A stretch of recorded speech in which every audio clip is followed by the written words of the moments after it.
Those aren't Qurans, are they? No. You're not going to burn these books, are you? Well, the thought had crossed my mind. No! Don't burn these books. Books are filled with valuable information. Here, let me randomly pick one and open to a random page.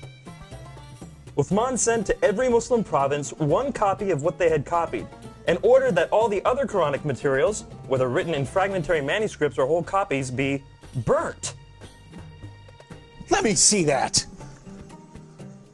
Uthman ordered that all other Quranic materials be burnt.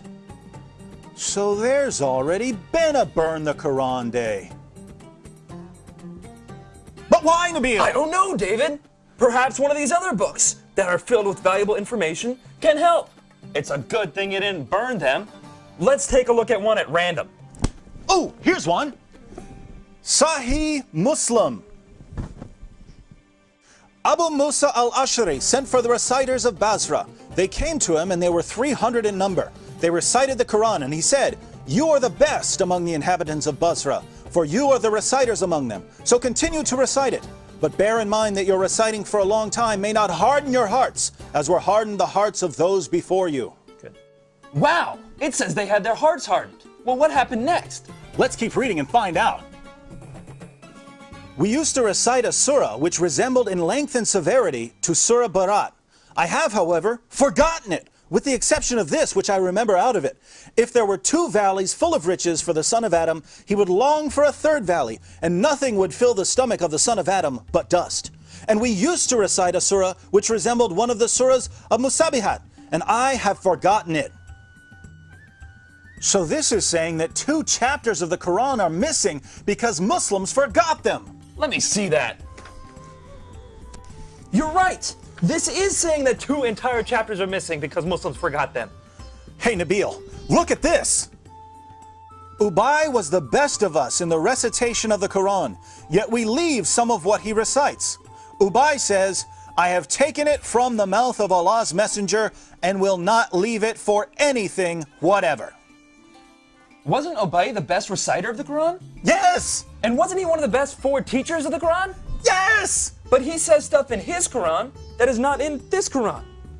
Let me pick a random verse from this Quran and read it. Surah 33, verse 6. The Prophet is closer to the believers than their own selves, and his wives are their mothers. Oh look, here's a footnote. In some qira'as, like that of Ubay ibn Ka'b, occur also the words, "and he is a father of them." So Ubay, one of Muhammad's top teachers of the Quran, had words in his Quran that aren't in this Quran. But was he the top teacher of the Quran? Surely Zayd ibn Thabit, who put together the Quran we have today, was Muhammad's top Quran expert.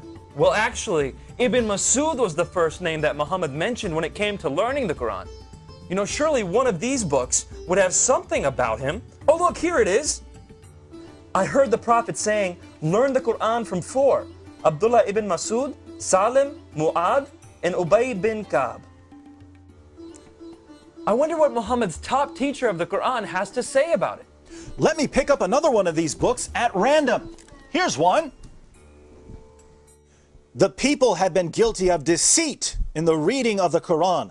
I like it better to read according to the recitation of him whom I love, more than that of Zayd ibn Thabit. Wow, according to that book you're holding, Muhammad's top teacher of the Quran is saying reading today's Quran is like being guilty of deceit. I wonder if any of these other books have something to say about it. Here, let me look at this one. Oh, there it is. O you Muslim people, avoid copying the Mus'haf and recitation of Zayd bin Thabit. By Allah, when I accepted Islam, he was but in the loins of a disbelieving man. And it was regarding this that Abdullah bin Masud said, O people of Al-Iraq, keep the masahif that are with you and conceal them. So Muhammad's top teacher of the Quran says that today's version is deceptive and that we should avoid copying and reading it. But now I'm confused, Nabil. Muslims have always told me that the Quran has been perfectly preserved right down to the letter and that the evidence proves this. That's what I was always taught. I'm sure one of these books will tell us that the Quran was perfectly preserved.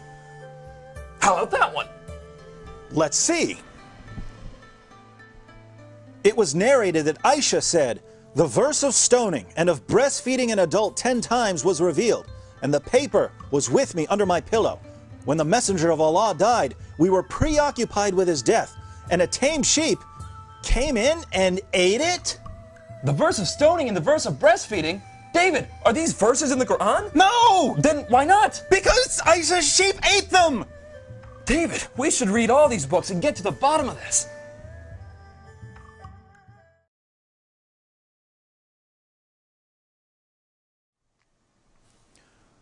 So let me see if I've got this right. Muhammad died, and no one had compiled the Quran. The people who had memorized large sections of the Quran were sent into battle by Abu Bakr, and they were slaughtered. Muslims lost a ton of the Quran that day. Abu Bakr didn't want to lose any more, and so he had Zayd ibn Thabit put together what was left and compiled it into a manuscript. And soon thereafter, people started compiling their own manuscripts, and large disputes began to happen over what should be included in the Quran. Ibn Masud had only 111 chapters in his Quran, while Ubay ibn Ka'b had 116 chapters. And Zayd, who compiled today's Quran, only had 114 chapters. According to Muslim sources, entire chapters of the Quran were lost. Large sections of chapters have been lost. Individual verses have been lost. And in the end, Uthman put together what he could, put out his own official version of the Quran, and burned all of the evidence. Wow. Sure, I'm glad that no one burned this evidence. Nabil, let's agree that we're never going to burn any book, no matter how much we disagree with it. Yes.